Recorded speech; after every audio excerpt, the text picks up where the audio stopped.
नमस्कार। आज हम पढ़ेंगे परपटी कल्पना के बारे में।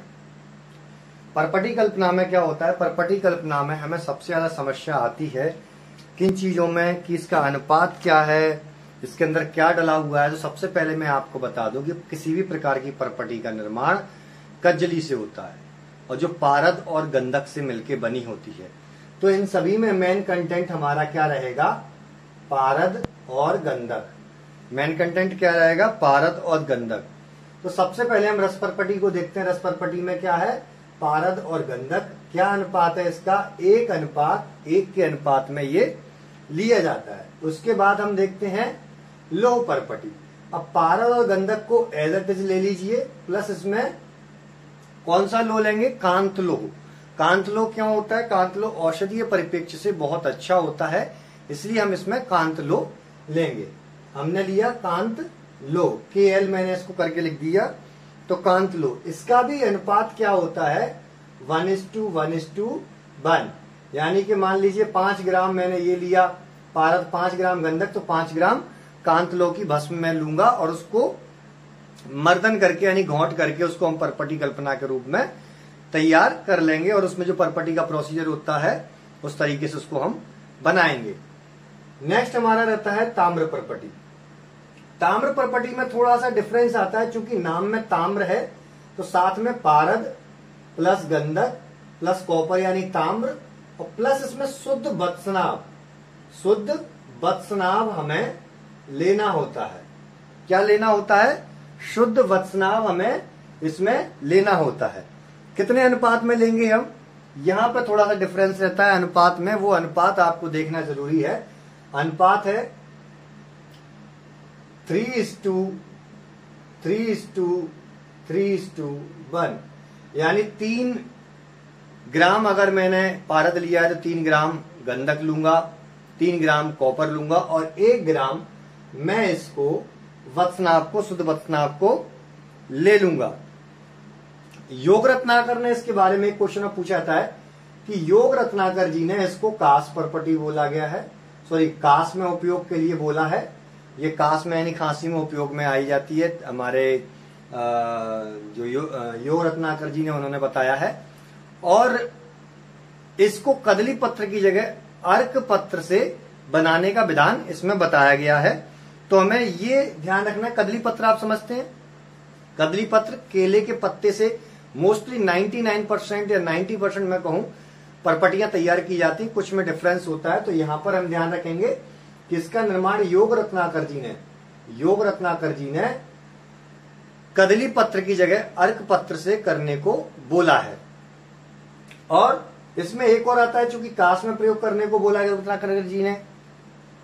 और हमारे आचार्य जो रसरत्न समुच्चय के आचार्य हैं, उन्होंने रसरत्न समुच्चय में ताम्र परपटी को कुष्ठांत परपटी के नाम से बताया है, क्योंकि ये कुष्ठ का नाश करने वाली होती है। आपने भी देखा होगा मोस्टली स्किन डिजीजेस में ताम्र भस्म का या ताम्र से निर्मित योग का, जैसे आरोग्यवर्धिनी बटी इत्यादि का प्रयोग हम अवताहित में करते हैं, क्योंकि ये बहुत अच्छी होती है। साथ में हमारे रक्त की शुद्धि के लिए रिस्पॉन्सिबल होती है। यकृत को बहुत अच्छे तरीके से डिटॉक्स करने में ताम्र का प्रयोग होता है, इसलिए ताम्र परपटी को हम कुष्ठांत परपटी के नाम से भी जानते हैं। अब नेक्स्ट हम देखते हैं स्वर्ण परपटी।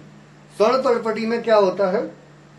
स्वर्ण परपटी में हम यहां पर स्वर्ण भस्म का प्रयोग करेंगे। एज इट इज वही रहेगा, पारद प्लस गंधक प्लस स्वर्ण। बट चूंकि स्वर्ण की मात्रा हम ज्यादा नहीं डाल सकते, क्योंकि ज्यादा मात्रा में टॉक्सिसिटी बॉडी में दिखा सकता है, इसलिए इसका रेशियो क्या रहता है? स्वर्ण का पारद प्लस गंधक प्लस स्वर्ण AU औरंटम जिसको हम बोलते हैं, तो ये रहता है हमारा 4:4:1। 4:4:1 के रेशियो में हम स्वर्ण परपटी का प्रयोग करते हैं। अब हमारी आती है पंचामृत परपटी।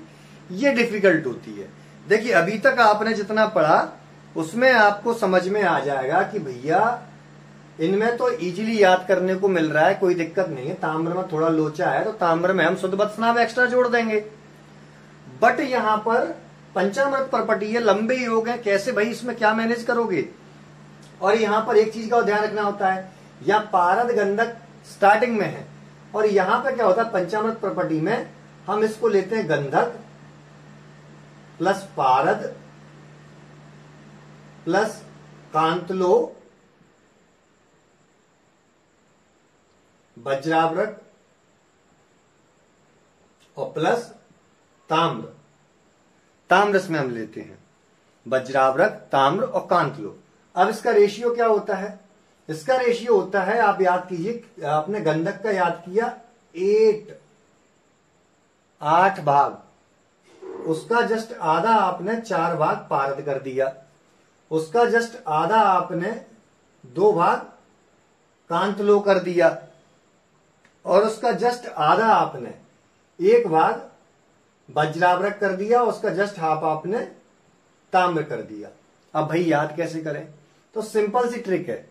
आप पंचामृत प्रॉपर्टी में सिर्फ इतना ध्यान कर लें, सबसे पहले हमें गंधक लिखना है, और गंधक लिखोगे तो पारद को साथ में जोड़ के चलोगे ही। अब इसको याद करने की ट्रिक होती है का वज्रता, का से कांतलो, वज्र से वज्रावृत, ता से ताम्र, गंधक पारद प्लस का वज्रता 8:4:2:1:1/2। इस रेशियो में हम लेंगे, पंचामृत प्रॉपर्टी आपको इजीली याद हो जाएगी। और भाई पंचामृत प्रॉपर्टी उपयोग में कहां आती है? देखिए सारी प्रॉपर्टियों का उपयोग संग्रहणी में होता है, इतना ध्यान कर लीजिए, जो हटके होगी मैं आपको बता दूंगा। अब हम देखते हैं विजय प्रॉपर्टी। विजय पर उसके बाद आप क्या करोगे? तो उसके बाद आप करोगे गंधक पारद RSVM आप कर दीजिए। R फॉर रौप्य भस्म, S फॉर स्वर्ण भस्म, V फॉर वैक्रांत भस्म और मुक्ता भस्म। ये भस्म है यहाँ पे, आप इस चीज को ध्यान करें, ये चारों भस्म है। ऐसा नहीं M फॉर आपने कुछ भी कर दें, V से आप वज्रावृत लगा जाएं। इसमें विजय प्रॉपर्टी में गंधक पारद के अलावा ये चारों जो द्रव्य हैं वो भस्म हैं। अब यहां पर पंचामृत प्रॉपर्टी में हमने 8 से स्टार्ट किया, अब विजय प्रॉपर्टी में हम करेंगे 4 से स्टार्ट। कैसे? 4:2:1/4:1/4 वैक्रांत भस्म और मुक्ता भस्म आपको 1/4 अनुपात में लेके चलना है। बस यहां पर ये दोनों सेम रहेंगी। अब श्वेत प्रॉपर्टी करते हैं हम। श्वेत प्रॉपर्टी ज्यादातर किसमें यूज होती है मैं आपको बताऊं, आप मुझे बताइए श्वेत प्रॉपर्टी किसमें यूज होती है? आप कमेंट बॉक्स में लिख करके मुझे बता सकते हैं। जस्ट अभी बताने ही वाला हूं, उससे पहले हम क्या देख लेते हैं, विजय प्रॉपर्टी। चूंकि विजय प्रॉपर्टी में इतनी अच्छी अच्छी भस्में डली हैं, तो भैया संग्रहणी में इतनी महंगी चीज देने की क्या जरूरत है? जब हमें पंचामृत प्रॉपर्टी से काम चल सकता है, लोह से चल सकता है, रस से चल सकता है, ताम्र से चल सकता है, तो उसको देने की क्या जरूरत है?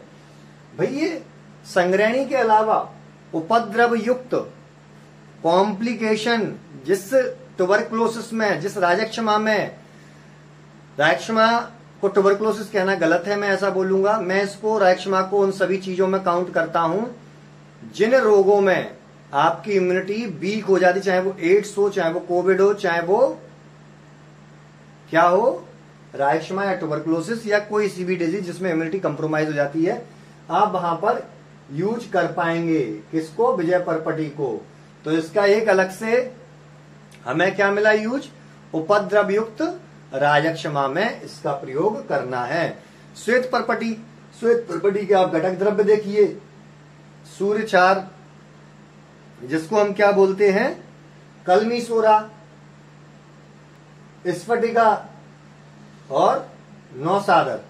16:2:1 अनुपात में हमने लिया। और ये किस में यूज होता है? ये यूज होता है हमारा मूत्र कक्ष में। चलिए आज की क्लास को यहीं समाप्त करते हैं। प्रॉपर्टी कल्पना उम्मीद करता हूं कि अब आप आज के बाद कभी नहीं भूलेंगे। यदि आप भूलते हैं तो बार बार इस वीडियो को देखिए, और यदि ये वीडियो आपको कारगर लगता है तो और भी अपने फ्रेंड्स को शेयर कीजिए। और क्या कमी इसमें है और नेक्स्ट लेक्चर किसके ऊपर होना चाहिए, आप मुझे कमेंट करके बता सकते हैं, ताकि नेक्स्ट लेक्चर मैं उस पर बना के लाऊं। धन्यवाद।